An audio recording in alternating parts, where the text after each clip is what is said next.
Argumen akan saya mulai dalam hitungan 3, 2, 1. Om Swastiastu, Assalamualaikum warahmatullahi wabarakatuh. Salam sejahtera untuk kita semua. Shalom Namo Buddhaya. Selamat pagi para Dewan Juri yang terhormat, para sivitas akademi yang saya banggakan, serta rekan berpikir saya yang sangat luar biasa.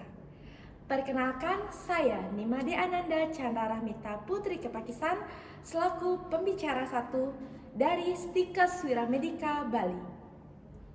Dengan mosi, Dewan ini percaya bahwa Bank Sentral harus menetapkan batas pengeluaran pemerintah. Berdasarkan mosi 1 tersebut, saya setuju dengan mosi tersebut.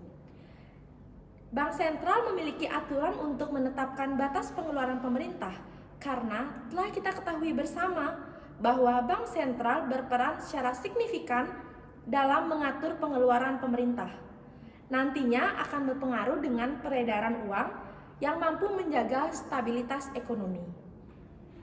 Selain itu juga berperan untuk menjaga stabilitas nilai mata uang. Berdasarkan keputusan tersebut akan berlanjut menjaga stabilitas demi mendorongnya laju ekonomi. Dengan adanya koordinasi yang tepat, mantap, dan bagus akan menciptakan hubungan antara pemerintah dengan bank sentral mampu mempertahankan stabilitas ekonomi. Salah satu kebijakan yang diambil yaitu penetapan batas pengeluaran pemerintah. Apabila jumlah uang yang beredar terlalu banyak, maka nantinya akan berpengaruh dengan nilai uang dan nilai barang. Nilai uang yang akan jatuh dan harga barang yang justru meningkat apabila tidak adanya aturan bank sentral terkait dengan penetapan pengeluaran pemerintah. Bisa dibayangkan apa yang akan terjadi apabila aturan ini tidak ditetapkan dan tidak dijalankan secara baik. Yang akan terjadi yaitu adanya inflasi yang akan berpengaruh dengan laju ekonomi pemerintah. Mau tidak mau, penetapan dari batas pengeluaran ini harus dijalankan dan menjadi kewajiban demi adanya stabilitas ekonomi. Mencegah terjadinya inflasi menjadi tujuan primer diberlakukannya aturan ini. Salah satu dampak negatif yang dapat disebabkan dari inflasi tersebut yaitu permintaan jasa yang akan meningkat dan permintaan barang yang justru akan meningkat dan membuat harga menjadi naik juga. Realitanya itu akan berpengaruh pada ekonomi masyarakat. Apalagi dapat kita melihat bahwa status Indonesia sendiri berada pada status negara yang masih berkembang, di mana tingkat dari kemiskinan masyarakat yaitu masih meningkat. Di mana berdasarkan Lembaga Riset Tingkat Kemiskinan Indonesia 2022 berpotensi melonjak sebanyak 10,81%, setara dengan jumlah 29,3 juta penduduk. Kemudian sebelumnya di tahun 2021 tingkat kemiskinan 26,50%, di mana ada peningkatan yang beberapa persen. Bisa dibayangkan apabila masyarakat Indonesia dengan jumlah kemiskinan masyarakatnya yang begitu tinggi, kemudian terjadi inflasi karena tidak adanya penetapan batas pengeluaran pemerintah, maka bisa dibayangkan akan sejauh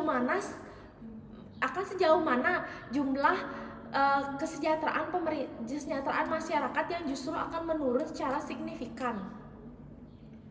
Maka melihat dari kemiskinan masyarakat tersebut, maka saya sekali lagi setuju dengan adanya mosi tersebut demi meningkatkan kesejahteraan masyarakat Indonesia.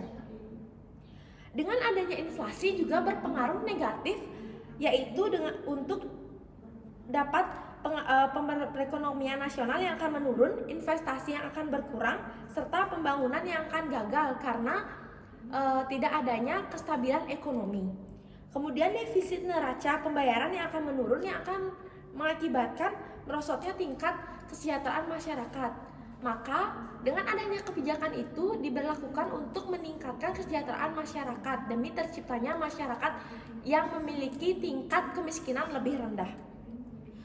Masyarakat Indonesia yang berada dari Sabang sampai Merauke maka akan menciptakan daerah-daerah yang banyak, di mana perlu adanya pengaturan dan pengelolaan pengeluaran uang juga di daerah yang akan membantu adanya pengelolaan fiskal demi terciptanya pengelolaan pajak dan pendapatan negara yang baik. Terakhir, izinkan saya menyampaikan bahwasannya saya bangga menjadi tim pemerintah pada mosi ini. Demikianlah argumentasi yang dapat saya sampaikan, sehingga izinkan saya untuk membacakan kesimpulan dari argumen yang disampaikan di atas, di mana argumen tersebut saya setuju dengan adanya mosi tersebut karena pemerintah dan Bank Sentral harus mampu menciptakan dan mewajibkan adanya peraturan untuk penetapan pengeluaran pemerintah. Demikian argumentasi yang dapat saya sampaikan, sekiranya mampu menjadi bahan pertimbangan bagi pemerintah untuk mengambil keputusan lebih lanjut dan lebih relevan dengan kondisi saat ini. Dan perlu diingat, Indonesia masih berada pada negara berkembang, dan yang dimana status ekonomi Indonesia harusnya naik dengan adanya kebijakan ini. Sekian yang dapat saya sampaikan. Om Santi Santi Santi Om. Wassalamualaikum warahmatullahi wabarakatuh. Shalom Namo Buddhaya. Shalom kebajikan untuk kita semua.